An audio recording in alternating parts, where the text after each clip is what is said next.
ಯಜ್ಞವನ್ನು ಮಾಡುತ್ತಿದ್ದಾರೆ. ಆದ ಕಾರಣ ನಮಗೆ ಸಲ್ಲಬೇಕಾದಂತಹ ಆವಿರ್ಭಾಗವನ್ನು ತೆಗೆದುಕೊಂಡು ಬರುತ್ತಾನೆಂಬುದಾಗಿ ಪರಶಿವನನ್ನು ಕೇಳಿಕೊಳ್ಳಲಾಗ ಆಗಲ ಯಾವ ಪರಮೇಶ್ವರನಾದರೂ ದಕ್ಷಾಣಿಯೇ ನಿನ್ನ ತಂದೆಯಾದಂತಹ ದಕ್ಷ ಪ್ರದೇಶ್ವರನಾದರೂ ನನ್ನ ವಿರುದ್ಧವಾಗಿ ದಕ್ಷ ಯಜ್ಞವನ್ನು ಮಾಡುತ್ತಿದ್ದಾನೆ.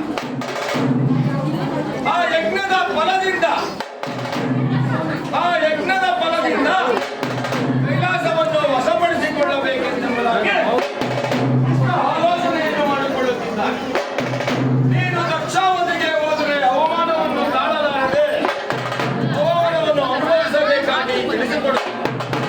ಆದರೆ ರುದ್ರ ಆಗಲ ಯಾವ ದಾಕ್ಷಾಯಿಣಿಯಾದರೂ ಪರಶಿವನ ಅಪ್ಪಣೆಯನ್ನು ಪಡೆಯದೆ ಪರಮೇಶ್ವರನ ಅಪ್ಪಣೆಯನ್ನು ಪಡೆಯದೆ. ಆದರೆ ರುದ್ರ ಹರ ಹರ ಮಹಾದೇವ ದೇವ ಇತರ ದಕ್ಷಾವತಿಗೆ ದಾಕ್ಷಾಯಿಣಿಯನ್ನು ಪ್ರವೇಶವನ್ನು ಮಾಡುತ್ತಿದ್ದಾರೆ. ದುರ್ಗ ದಕ್ಷ ಪ್ರದೇಶ್ವರನು ದಕ್ಷ ಯಾಗವನ್ನು ಮಾಡುತ್ತಿದ್ದಾನೆ. ಪರಮೇಶ್ವರನು ಕರೆಯದೆ ದಕ್ಷ ಕುಂಡವನ್ನು ಮಾಡುತ್ತಿದ್ದಾನೆ. ಆಗಲ ಯಾವ ದಕ್ಷಾಣಿಯಾದರೂ ಕೂಡಲೇ ದಕ್ಷಾವತಿಗೆ ತಂದೆಯಾದಂತಹ ದಕ್ಷ ಪ್ರದೇಶ್ವರನನ್ನು ಪರಮೇಶ್ವರನಿಗೆ ಸಲ್ಲಬೇಕಾದಂತಹ ಆವಿರ್ಭಾಗವನ್ನು ಕೊಡಬೇಕೆಂಬುದಾಗಿ ಕೇಳಲಾಗ ಆದರೆ ಮಹಾಪುರೇ ರುದ್ರ ಪರಮೇಶ್ವರನು ನಿಂದಿಸುತ್ತಾ ಯಾವ ಜಗದೊಡೆಯನಾದ ಚಂದ್ರಶೇಖರನನ್ನು ಬಹಳ ಅವಮಾನಗೊಳಿಸುತ್ತಿರುವುದನ್ನು ಕಂಡು ಯಾವ ಹಲ್ಲೆ ಉರಿಯುತ್ತಿರುವಂತಹ ಹೋಮಕುಂಡದಲ್ಲಿ ಯಾವ ನಮ್ಮ ದಾಕ್ಷಾಯಿಣಿಯಾದರೂ ಪ್ರಾಣವನ್ನು ಧರಿಸಿದ್ದಾಳೆ. ಆದರೆ ಮಹಾಪುರೇ ರುದ್ರ ಹರ ಹರ ಮಹಾದೇವ ದೇವ ಈ ವಿಷಯ ತಿಳಿದಂತಹ ಜಗದೊಡೆಯನಾದ ಪರಮೇಶ್ವರನಾದರೂ ಬಲರೆ ರುದ್ರ ಬಲರೆ ರುದ್ರ ಹರ ರುದ್ರ ಶಿವರುದ್ರ ಮಹಾರುದ್ರ ವೀರಭದ್ರ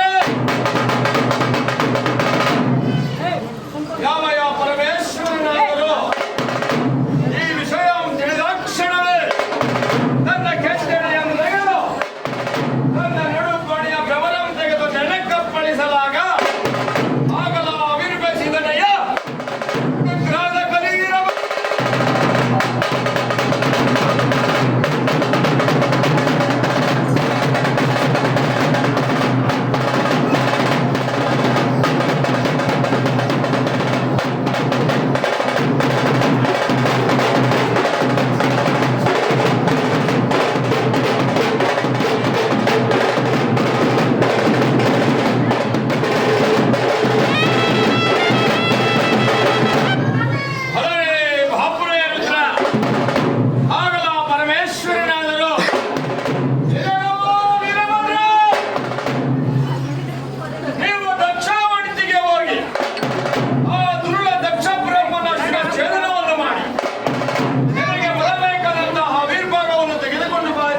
ತಿಳಿಸಲಾಗ